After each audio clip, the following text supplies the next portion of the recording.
Les détaillants japonais ont déclaré que les touristes chinois avaient passé moins de temps dans les magasins de Tokyo durant les vacances du Nouvel An chinois que l'année passée.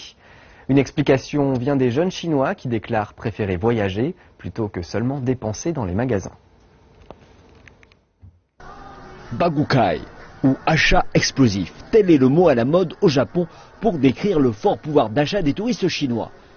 Mais il ne sera pas si populaire cette année. Le nombre de touristes chinois a été élevé durant le Nouvel An chinois, mais les détaillants au Japon ont observé une baisse généralisée des ventes de l'ordre de 25%. Je pense qu'ils regardent les produits avec bien plus d'attention. Ils avaient l'habitude d'acheter des produits populaires comme des bouteilles en acier inoxydable. Désormais, ils cherchent leurs produits préférés tels que les cosmétiques.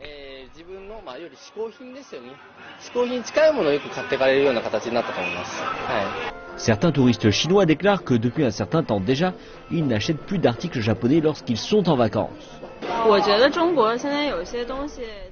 Je pense que la qualité des produits chinois s'améliore, donc nous n'avons pas besoin d'aller au Japon pour acheter des produits du quotidien. La qualité des produits chinois répond à nos besoins de tous les jours. En tant que jeune personne, je pense que voyager permet d'acquérir de l'expérience et de la connaissance et pas uniquement de faire des achats. Certains touristes chinois, surtout les jeunes, déclarent qu'ils s'intéressent davantage à visiter les sites culturels plutôt que d'aller faire du shopping.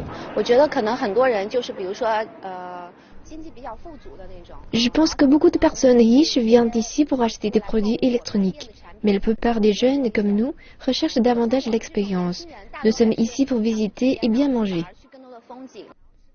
Les analystes ont relevé des changements chez les touristes chinois et suggèrent que le Japon devrait faire évoluer ses stratégies touristiques.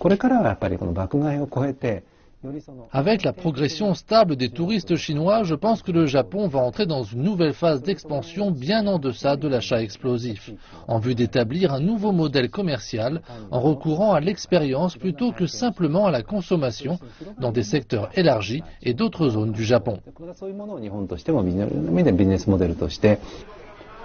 Les visiteurs de la partie continentale de Chine ont doublé à 5 millions entre 2014 et 2015, permettant ainsi au nombre de touristes au Japon d'atteindre les 20 millions. Tel était l'objectif voulu du gouvernement pour l'horizon 2020.